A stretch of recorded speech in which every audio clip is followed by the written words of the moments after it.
Ferry Street presentation.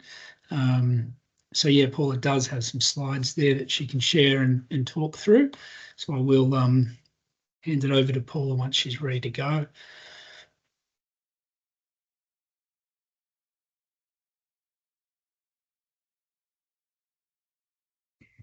Wonderful. So, yep. So this is, council doesn't currently have any guidance for land acquisition or disposals. It became relevant recently when I had to compulsory acquire land from Crown lands. It was difficult without any guidance. So this policy is presented for that. Council is basically bound by legislation that it must carry out all its dealings open and transparent. There is a number of ways council can acquire land. It's either by a mutual agreement or by compulsory means. Council also may need to dispose of some of its operational land, and this policy will give some guidance. So basically, council can only acquire land to carry out its statutory functions. So generally, that's really only under the Local Government Act or the Roads Act. We need a resolution of council to start. As I said, we can mutually acquire land or compulsory acquire it. And generally, either selling or doing anything with community land requires the classification to be changed to operational. So that is a constraint for either acquiring land or disposing of it. As I said, the preferred option is by agreement under the Just Terms Act. Council must identify all the holders in the land. So these are Aboriginal land councils who may have interest or native title holders. Compensation is always based on an independent valuation. Council will need to have a deed of agreement signed before we do anything to set the terms of the transaction, and those terms must be fair and open. In contrary, the compulsory acquisition is driven by the Just Terms Act. Again, it must be for a valid purpose. Council requires ministerial approval and a governor's approval to gazette it. The difference between compulsory acquisition and acquisition by agreement is as soon as a compulsory acquisition is gazetted, council becomes the owner, even if the legal transfer hasn't gone through the LRS. Again, compensation is usually defined by the Valuer General, or there can be what's called a Section 63 agreement under the Just Terms Act. Council is required to pay compensation really quickly after the gazettal is published. And again, everything must remain fair, open and transparent. So the land disposal policy may become useful with the Ferry Street proposal. So council again needs to assess if it can lawfully dispose of land, that meaning the classification must be operational. Council must look at its current and future uses. It must have an independent valuation to set the price, and it must be considered in the public interest to sell. So generally, disposal is by public auction, sale or tender. However, council should be allowed to directly negotiate with a purchaser for things like to achieve its strategic outcomes. If we're directly negotiating a sale, then the ICAC guidelines must be followed. Yes, so the valuations, again, everything has to be open and transparent, so an independent valuation is a must. The valuation must be considered on the highest and best use of the land. If the valuation is over 1 million, the policy recommends we get 2 valuations. If the sale price offered is less than 10% of the market value, then I think a second report needs to come back to council to make sure council is happy with the land going for that value.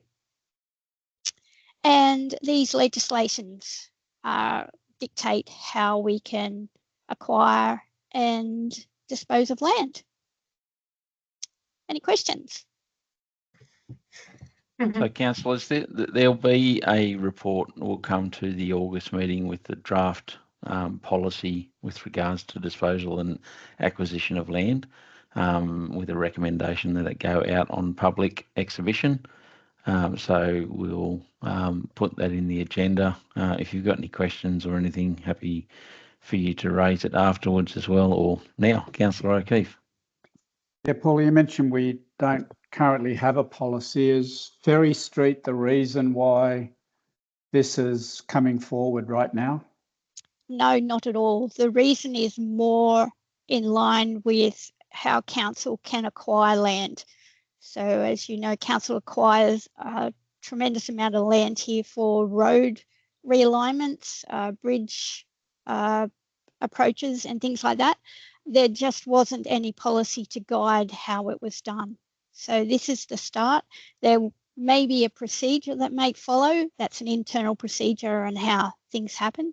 But I just found it really difficult to compulsory acquire land without any guidance. Thanks, Paula. Councillor King. Yeah, look, we've sold land before and property. So how did we do that before? I'm hoping it was done in an open, transparent way. I cannot tell you if everything was sold, well, if the same process was followed. So this policy will give guidance as to basically how every disposal or acquisition is followed in the same way to make sure it's all open and transparent. Yeah, so Councillor King, in my time, I think we've done a couple of road closures where we've then sold the land to adjoining parties and that type of thing, and we've followed the legislation with regards to that and put up council reports and that type of thing, and it's all been done in accordance with the, I guess, the legislation. But yeah, the policy will certainly give a lot clearer guidance to staff when we're recommending to council. Now, my understanding is that the sale of land can't actually be delegated to the general manager. It's something that needs to be by resolution of council, and so therefore it's something that would never be undertaken by staff. I believe that you can delegate authority for the general manager to sign all the agreements and that type of thing, but it can't be my decision to actually sell the land. So We've also, in my time, sold properties, houses, and land. So, yeah, I'm not sure what the process was for that, but I'm pretty sure it would have been all above board. It certainly went to council, but it hasn't just been slices of land. It's actually been properties. Okay. Yep. Mr. Mayor. Yeah, if we could just go back a slide or two, please, Paula, to where you were talking about disposal of land and not that one. That one? Yeah, that one. So I just wonder if you could expand a bit more on the valuation of the land weighed up against sales achieving council policy outcome. How is that considered? Okay, so this is for direct negotiation when council has one party it wants to sell. So we have a vendor and a purchaser, basically. So the sale of the land will achieve a policy outcome of council. So, for example, if we consider the Ferry Street example, council has planning. Sorry, I'll just get my notes. Council has in its planning instruments, its affordable housing strategy. So in that strategy, it says that council should have land that is available for affordable housing ventures. So the sale of the land to the purchaser for a meeting a strategic planning outcome of council would fit that item, if that makes sense. Yep, thank you. There could be other situations too, Steve, and we've had situations before where you might be doing a road realignment, and part of the road that you might close, you then swap for the bit of the land that needs to be bought as part of it. So that's again it's a direct negotiation that's actually undertaken between council and the landowner at that point in time, and it's obviously in accordance with the valuations and that type of thing. But it's a direct outcome that achieves the policy of outcome of council, because they're trying to get the road alignment right and that type of thing as well. Yes. So there's a few different circumstances where this may apply. Yeah, thank you. Councillor O'Keefe. Yeah, Paula, what's, in terms of the public interest, it's considered in the public interest, what's the test for, or who determines the public interest? Okay, so for example, if council is to dispose of land that would be less than its market value, then that disposal is considered the discount that council's giving between the market value and the sale price is a donation of council. So a 356, so we'd have to go out for public comment. So that's where you'll get your public interest for that example. But yes, generally public interest is assessed by going out on public exhibition for submissions. Gosh, that sounds, that's pretty uncomfortable. But Yes, I'll ponder that one. Yeah. Never easy being a councillor and having to make those calls. Well, that's okay, but that's probably that's a more comfortable answer, that it's what council elected body determines. Yep. Is that part of it?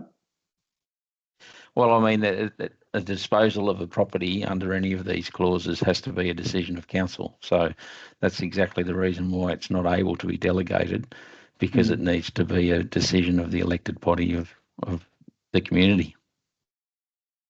Thank you. No worries. Any other questions, councillors? So as I said, that policy will come up to the August meeting of council with a recommendation to go on public exhibition, and then we'll see what feedback we get back for then representation to council. So now we've got a presentation from Paula on the Ferry Street property and the Waterfall Way Community Land Trust and some of the work that's been happening with regards to that. So I'll hand over to Paula to take us through that presentation. Thanks, Paula. Thank you again. This presentation is a little bit more difficult than the last one. So basically, council gave a resolution in March that a report should come back that sets out ways that council can transfer the land. So the Waterfall Way, I'll just call them the trust to be easier for tonight. Their proposal is for a community title development on that land, which is Ferry Street, Urunga. The trust at the time of writing this was not registered as a non-for-profit charity, nor is the trust registered as a community housing provider.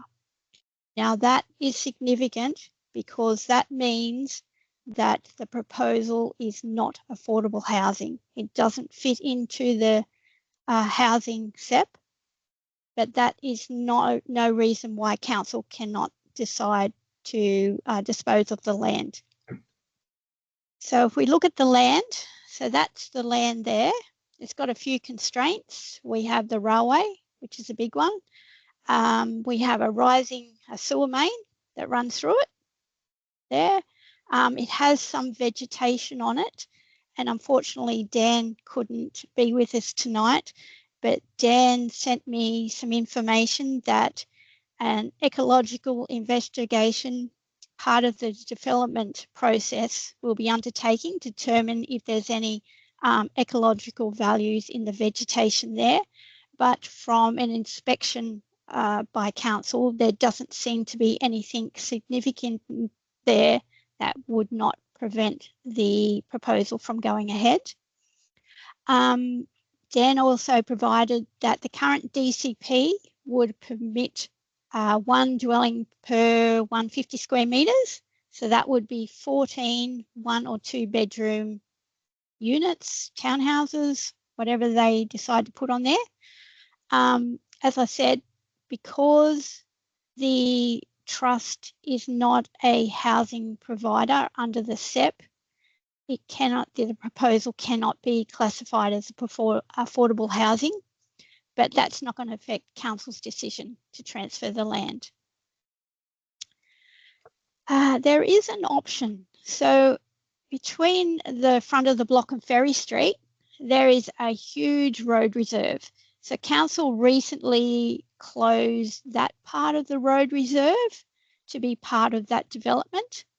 So there's an area of approximately 500 square metres that council could include into the current area of the land, which is, if you wait for me for a moment, I'll tell you. So the land itself, the block there is 2,194 square metres. So we could add another 500 to that if we close the road. So the road closure is a whole separate process, as councillors know. We have to have a resolution of council. We go out for 28 days. If council were to receive a substantial objection to the road closure, well, that basically means the road can't be closed. But there is that option there to add the 500 square metres onto the lot, which will help the trust, if I go back to the previous, trust overcome this impediment with the sewer main, and also probably keep some of the vegetation at the bottom of the lot, which probably would make it more attractive. Moving on. Okay, so the options to transfer the land. So sell it. So it's the quickest and simplest option to sell it. It removes land supply issues for the trust. It'll reduce the cost of the proposal.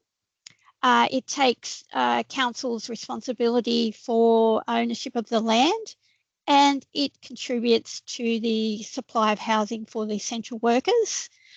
It would also go to some way ensuring that the proposal the trust puts forward is actually delivered. So the disadvantages, obviously, is council loses a lot of land.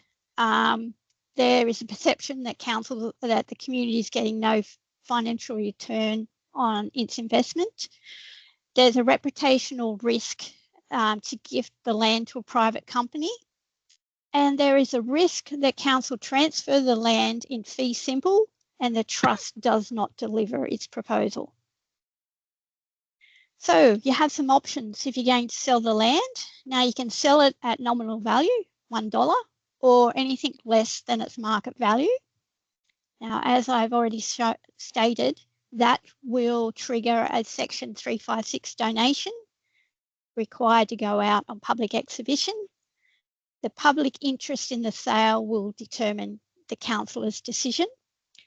Now, the big kicker is if council sells it for less than its market value, and that difference between the market value and the sale is more than 250,000, then a tender must be run to determine what the subsidy for the sale is. Now, there would be a risk that the trust didn't win the tender if we had to go down that track. So sale at full market price is the easiest option for council.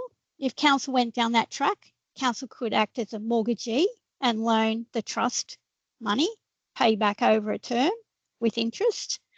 Else council could retain some equity in the development by deferring the settlement on condition that council receive, for example, one community lot ready to build. There is an example of this before I came to council, I worked at Byron Council, and we at Byron did exactly that to a affordable housing provider. Council resolved to sell the land at market value. When the trust came to the settlement, they couldn't actually pay for the market value. So Byron Council then, in consideration for the land, received 2 or 3 of the units that they built. And those units they use now for staff to live in until they can find somewhere to rent or buy. If council doesn't want to sell the land, then you always have the option to lease it. So leasing ensures financial and social return on council's land to the community. The land remains an asset of council, and terms of the lease would ensure that the trust uses the land as proposed. However, there is an overhead to council to administer a lease. The trust model might not be sustainable under a lease arrangement, and that lease may trigger a public-private partnership, because the trust is not a non-for-profit body. And if council were to go down that way, we would need to get legal advice just to make sure where council stands. If we could avoid a PPE, public-private partnership, I think that's what council needs to aim for. So here we are, the PPP. If council resolves to invest capital or other resources in addition to the land, the PPP will be triggered. Now, the OLG looks at the whole proposal, not just the lease. It looks at everything. And if council is in any way doing anything else but leasing the land, then you may trigger a PPP. So, oh, sorry about that.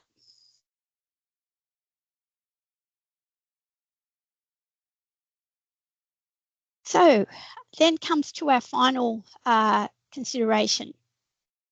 If council is going to transfer the land to the trust, council needs to have some mechanism to make sure that the trust actually uses the land as it's intended. So you have some options. So, sorry, bear with me.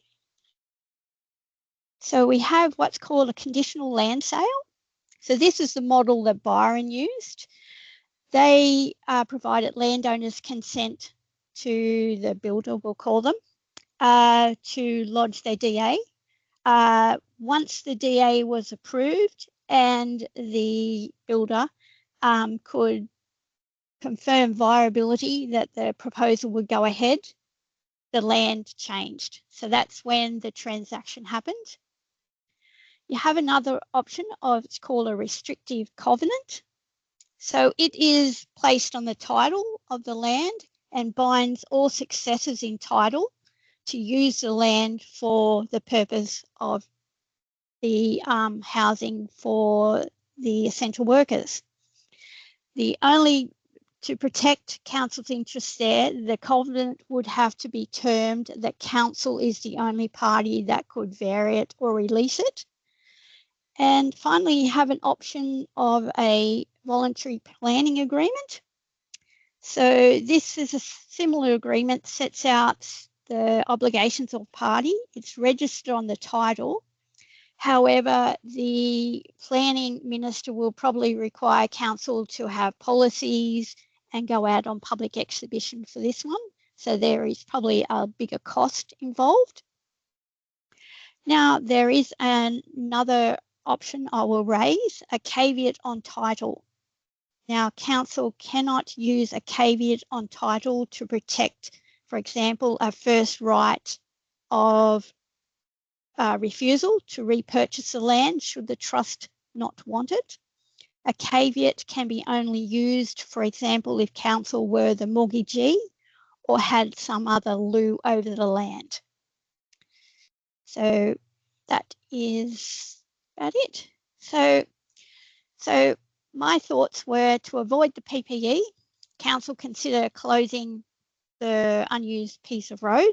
So we add to the lands to give more options where the trust can put the proposal. We transfer the land, noting that a tender will be required if the discount is greater than 250. We condition the contract for sale, deferring the settlement until the trust can prove viability for their proposal. And in perpetuity, we make sure that the land is used for that purpose with a restrictive covenant. And that's it. Yeah, so Any councillors, questions? this will be coming to the September meeting of council. So obviously there'll be the options analysis and everything that'll be put in there, and I've got to have a chat to Paula and Todd about the possibility of getting that legal advice around the lease and that type of thing as well, just so that we've got a bit more clarity on that. But Councillor Fenton, you've got a question. I have, thank you. So when you say road closure, you're talking about the road reserve. Yeah. Is there any chance that that road reserve would be needed in the future, given that that's like the main road into the Urunga township? I can't answer that, councillor. It's maybe a decision more for the infrastructure team. But council has closed this area of road in front of the old motel there. So I can't see. Do you know when that happened? When did that? Yes, since I've been here. So I have been here almost 18 months. So it's within that period. Yeah, so this one was a bit of necessity because the old motel actually encroached into the road reserve. But as part of the development, they needed more parking and I believe some landscaping. So that area of road was closed and transferred to the owner, who then consolidated it into their lot. So that would be how council would do this, exactly the same. So you close the road and then you consolidate it into the larger lot and sell it as all one. So a follow-up question, when you say, Mark, that this is coming to council in September, yep. It feels like we need some information from the CLT themselves as well about these options and their timelines and all of that kind of stuff. Yeah. Is that going to be part of that motion, part of what's coming? Well, probably not, because I think what the decision of council on whether it wishes to transfer the land by whatever way, shape or form is not necessarily contingent upon where they're at that point in time, because like the council's resolved to get this report by September on how it may transfer the land should it wish to. So really what we want to do is provide the information to council to basically say, well, if council wishes to transfer it, this is the options that you've got available to you. Now, this won't necessarily be the decision point from my mind at the moment. I probably need to think a bit more through it to actually say, yes, we're going to transfer it as an organisation. I think it's probably wise to have a bit of a think about that, and then, as you've said, is get a bit more information from the Community Land Trust to say, well, are you guys ready to go, and that type of thing, and then get that sort of to then come back and go, well, right, we now need to proceed and actually choose one of these options. But the resolution from March basically said that a report come back to advise on ways that the land could be transferred. It wasn't necessarily to say it would be transferred.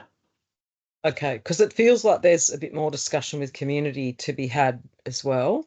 And I guess that's sort of on the CLT for their side of it, but it feels like part of that's a council discussion as well. So September is not a final decision. It's just an options moving forward. And remembering too that when council does consider whether it wishes to transfer the land in whatever way, shape or form, if it's a direct negotiation and if it triggers that 356 donation clause section of the Act, it would need to be put out on a 20-day exhibition period anyway, for then your consideration following that.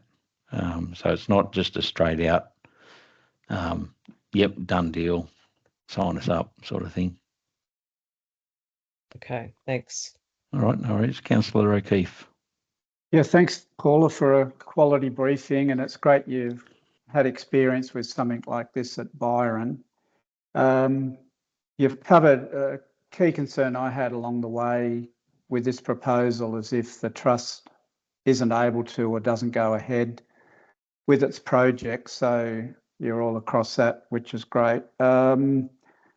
The point about, that council through this process has 1 or 2 units or whatever for our own workers as temporary accommodation as we attract people to the region, that's really worth exploring. I'm not saying we do it or don't do it. It's just a really creative idea to help council's own resourcing.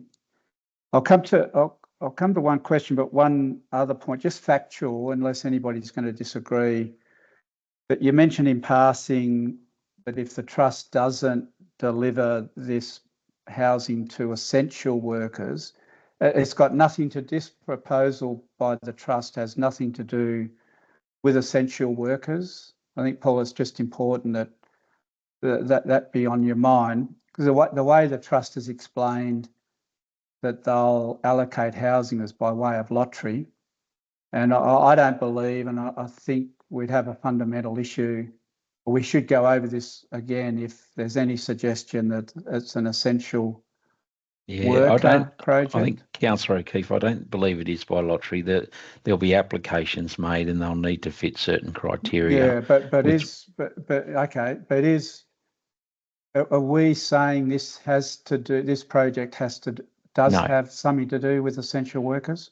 No, we're not. No, good, Barry, I'll keep going. Yep, that's good. Yep. So Paula, just be aware of that. This is a question, what's the implication that it's not an affordable housing project because of what you mentioned, what the trust lacks? What does that mean to us? Okay, so affordable housing is if the project met the affordable housing criteria, the density of buildings on the land is greater than what they can build under the DCP. Now, the issue is there is set by the housing SEP. There is, so basically affordable housing is housing that is owned or managed by a registered housing provider, which the trust is not. And the housing SEP also talks about rent, where rent is less than 30% of the household income. In this model, there's a lease fee for someone to build on the community lot. So that's why I don't believe it meets the affordable housing criteria. And if it did, well, then they could get more buildings on the lot. Does that make sense? And I don't think they're necessarily trying to be affordable housing either. When you read what the objectives of the trust is, it's about that missing middle and providing opportunities for those people to be able to get into the housing market. I don't think they've ever claimed to be affordable housing. So I think that's part of the thing there as well. All right, Mr. Mayor. Yes, thank you. So you just answered my first question. Before I ask the other question, I just wanted to go back to the original resolution that Council adopted in March, because it asked for a report that looks into the legislative and financial consequences of providing the land. And I think the intent of that, and if you look back to the background information that came with that motion, it asked for an examination of financial consequences, positive and negative, in the context of looking at community benefit as well. And I don't think, with all due respect, this is a great report, but I don't think it actually has addressed everything that resolution was asking for yet. So just thought I'd make that point before it comes to a council meeting. Yeah, thanks, Mr. Mayor. And I guess that's been intentional. If we were to include too much of that information in this at this point in time, we couldn't make this briefing public to the community because some of that information may actually be contained in that report in a confidential manner. Because if we are required to go out for tender, you don't want to necessarily release to the community the value of the land at that point in time. And so it's one of those sort of challenges, but I do get what you're saying there. So yeah, okay. Thank you. So the specific question I have is around the commentary around triggering a tender. Paul, I just don't quite understand exactly what you meant. So if you could indulge me and go through that again. Yep. I'll just move do you want me to see if I forward. can give a quick brief synopsis of it? Say the land was valued at $1 million and you're going to give it to them for $1, it's over the $250,000 threshold. So you'd need to go out to the community and basically go, council wishes to dispose of this land for the purposes of providing housing to the community. We open people to submit a price to purchase the land off council. And then what we would do is people would come in and go, well, I want to offer you $251,000. I want to offer you $1. And then council would need to assess the tenders that have been submitted and then make the best choice for the community based on those tenders. Now, as we know, you don't always go for the lowest price when you're actually purchasing something. You wouldn't necessarily always go for the highest price when you're selling something, depending on the criteria and what you were trying to achieve with the non-weighted criteria and that type of thing. So that's what we're talking about when you have to go out to tender. So tenders are not just for the purchase of things, they can also be for the sale of things. Okay, so a consideration would be what's in the community interest or wider community Exactly. benefit. Yep. Okay. Thank you. No worries. All right, Councillor Shepherd.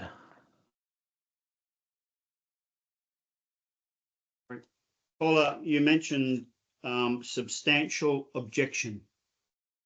What constitutes a substantial objection? Because there's already been an objection, hasn't there? This is in regard to the road closure? Well, is that what you were speaking about when you mentioned substantial objection, were you? Yeah. Okay. Yeah. So when you close a road, council has to notify what's called notifiable authorities. So that includes Essential Energy, the Railway, Transport for New South Wales. Now, if either of those notifiable authorities object to the road closure, then council can't proceed unless we can get over that objection. So that's substantial. Yeah. Okay. Yep. Otherwise, if you go out, in my mind, if you go out for public exhibition, for example, your 356 donation, and you got 500 objections, I would say that's substantial. And I think the challenge there also comes to, say there was an adjoining lot where that road was the only access in, the only legal access to that property, you'd probably struggle to close it too if you were reducing to nil legal access to a property. So now, Councillor Fenton, you've still got your hand up. Is that from the previous time or?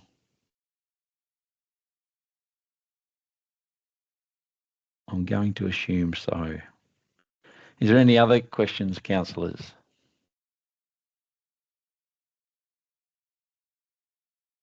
No? Well, thank you very much, Paula, for those two presentations. I think that was really good, and yeah, really appreciate you giving your time tonight to present to council.